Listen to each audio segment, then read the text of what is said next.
Jadi kisah yang akan aku ceritakan malam ini dikirim sama kita yang bernama Robi dari Kalimantan. Halo Bang Robi. Nah jadi pengalaman horor yang dialami sama Robi ini terjadi waktu dia membantuin temannya nyupir mobil ambulans. Jadi ceritanya Robi ini berprofesi sebagai driver taksi online di sebuah kota yang ada di Kalimantan Selatan. Nah pada suatu hari Robi ini dihubungi sama kawannya yang bekerja sebagai sopir ambulan itu. Namanya Haris. Di situ Haris nanya, Bang Robi, kok lagi sibuk nggak Bang?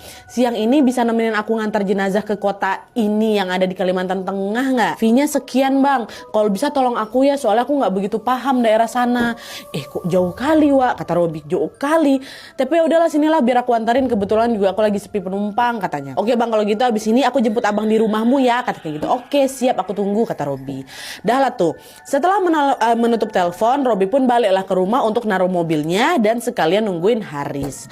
Gak lama kemudian Haris datang dan langsung mengajak Robi ke bandara dulu untuk jemput jenazah. Robi nanya, oh ini kita jemput jenazah ya ya, katanya gitu. Iya nganterin ke sini gitu kan.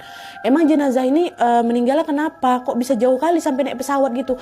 Nggak tahu aku Bang, aku cuma ditugasin jemput aja. Habis itu ngantar ke rumahnya keluarga. Tapi setauku jenazahnya laki-laki. Terus rumahnya itulah di kota X itu, kata si Haris. Nah karena nggak mendapatkan jawaban yang pasti Robi pun ngobrol lagi lah ini sama si Haris. Sampai akhirnya mereka tibalah itu di bandara. Pas sudah nyampe di sana, tiba-tiba Haris dapat kabar kalau pesawatnya tuh delay dan nggak tahu nih kapan bakal ngedarat di sana. Nah dengar kabar itu, Robi udah agak mulai cemas Kenapa? Gara-gara dia takut kemalaman. Karena dari bandara Kalsel menuju ke kota X itu butuh waktu kurang lebih 10 jam. Dan selain jaraknya jauh, Robi ini juga parno kali karena sebelumnya dia belum pernah ngantar jenazah ke sana. Melihat kekhawatiran temannya, si Haris ngomong lagi, udah Bang, dah aku tahu mikir yang aneh-aneh, kan udah nggak usah mikir kemana-mana, udah mending sekarang kita istirahat dulu aja selagi ada waktu gitu. Oh ya udahlah, ayo, kata si Robi. Mereka pun beristirahat di dekat bandara selama beberapa jam.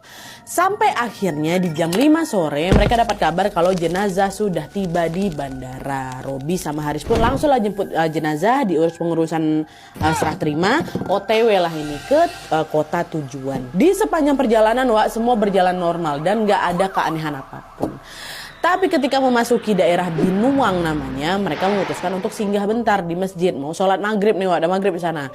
Selesai sholat, mereka ngabarin lah keluarganya jenazah yang udah nunggu kedatangan mereka gitu kan. Bapak, Ibu, kami udah nyampe daerah Binuang nih.